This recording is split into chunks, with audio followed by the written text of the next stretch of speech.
এইবাৰ মন্দিৰৰ দেৱালত লিখা হ'ল আই লাভ মুহাম্মদ। ঘটনা সন্দৰ্ভত 4জন হিন্দু যুৱকক গ্ৰেপ্তাৰ কৰিলে আৰক্ষীয়ে।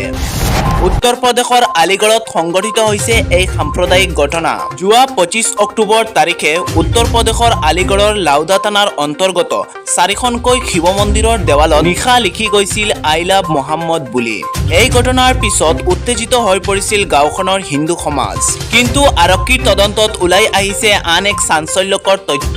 আলিগড়ৰ আৰক্ষী অধীক্ষক নিৰাজ কুমাৰে জনোৱা মতে কোনো মুছলমান লোকে কৰা নাছিল এই কাম। দৰাচলতে হিন্দু মুছলমানৰ মাজত সাম্প্ৰদায়িক উত্তেজনা বৃদ্ধিৰ বাবে 4জন হিন্দু যুৱকে ইচ্ছাকৃতভাৱে মন্দিৰৰ দেৱালত লিখিছিল আই লাভ মুহাম্মদ শ্লোগান। ইতিমধ্যে আলিগড় আৰক্ষীয়ে গ্ৰেপ্তাৰ কৰিছে ঘটনাৰ মূল অভিযুক্ত জিশান্ত কুমাৰৰ লগতে গ্ৰেপ্তাৰ কৰে আকাশ, দিলীপ আৰু অভিষেকক। জানিব পৰা মতে এই 4জন এটা বিশেষ ৰাজনৈতিক দলৰ সক্ৰিয় কৰ্মী হিচাপে অঞ্চলটোত পৰিচিত। जैसा कि आप सभी को पता है कि 25 अक्टूबर 2025 को थाना लोधा के 2 गांव बुलकगढ़ी और भगवानपुर दोनों बिल्कुल निकटवर्ती गांव है, लगभग आधा किलोमीटर की दूरी है दोनों गांव में। सुबह एक पुलिस को सूचना प्राप्त हुई थी कि 4 मंदिरों में धार्मिक नारे लिख दिए गए जिसमें पब्लिक में आक्रोश था। पुलिस तत्काल मौके पर पहुंची थी, हमारे सभी अधिकारी मौके पर पहुंचे थे। धार्मिक नारों को वहां से हटाया गया था, पब्लिक से वार्ता की गई थी, उसमें अभियोग दर्ज किया गया था। उसी केस का आज पुलिस ने खुलासा किया, एसपी सिटी साहब के नेतृत्व में और सीओ गभाना साहब की टीम ने खुलासा किया, जिसमें 4 लोगों को पुलिस ने आज अरेस्ट किया है, जिनके नाम जिशांत जो कि बुलकगढ़ी का रहने वाला है, अभिषेक, आकाश और दिलीप, ये तीनों भगवानपुर के रहने वाले, इन चारों को गिरफ्तार किया। इनसे पूछताछ की गई और हमारे पास कुछ और साक्ष्य भी थे, जिसमें कि हमारे पास सीसीटीवी फुटेज था, हमारे पास सीडीआर थी, हमारे पास जो नारे लिखे गए थे उनमें स्पेलिंग मिस्टेक्स थी, लगभग हर नारे में स्पेलिंग मिस्टेक थी। तो उन सभी तथ्यों को गाँव वालों से वार्ता करके और पुराने केस रिकॉर्ड्स को देख के हम लोगों ने खुलासा किया है। तो इसमें 2 इम्पोर्टेंट पॉइंट्स हैं।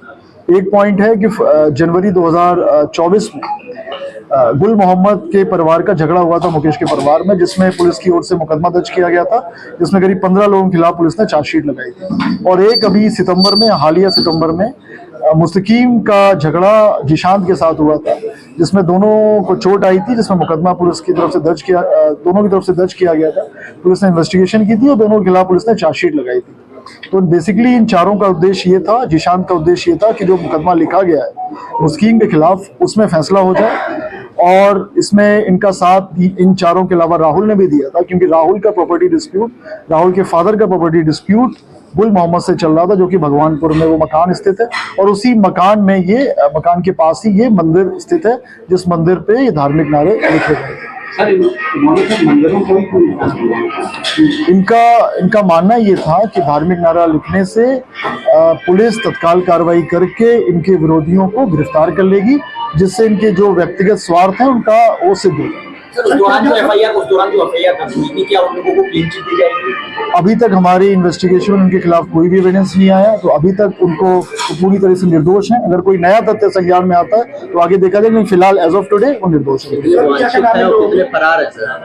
4 अरेस्ट हो चुके हैं, एक राहुल है वो अभी वांछित है और राहुल से इंटरोगेशन करेंगे, तो अगर कोई अन्य नाम आता है तो उसको भी।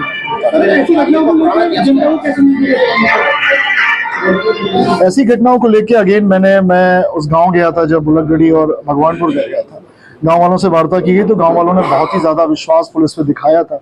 मैंने अनुरोध भी किया था, आप शांति बनाए रखो, आपसी जो सौहार्द उसको मत बिगाड़िए, पुलिस खुलासा करेगी इसका। तो मैं धन्यवाद ज्ञापित करता हूँ और अलीगढ़ की पब्लिक को भी धन्यवाद ज्ञापित करता हूँ। उन्होंने हमारा साथ दिया, पूरा भरोसा दिखाया, जिससे हम लोगों ने इस घटना का खुलासा किया। और अगेन उन्हें अपील है उनसे कि अगर कोई भी इस तरह की घटना होती है तो बिल्कुल भरोसा हम लोग बना के रखें, हम बिल्कुल सही खुलासा करेंगे और जो लोग इसके पीछे जिम्मेदार होंगे उनको गिरफ्तार करके जेल भेजा जाएगा, उनको सजा भी दिलवाई जाएगी। ऐसी घटनाओं पर संगठन पहुंचकर करते हैं, उनके लिए भी उनको भी समझाया जाएगा, उनको भी अगर कानून का उल्लंघन करते हैं उनके खिलाफ भी कार्रवाई की जाएगी। कोई भी ऐसा संगठन हो, अगेन मैं फिर कह रहा हूँ इस चीज को कि कोई भी संगठन अगर ऐसा है जो इस तरह कानून हाथ में लेता है तो भी उनको भी इस चीज को देखना चाहिए, नहीं तो पुलिस उन पर भी कार्रवाई करेगी।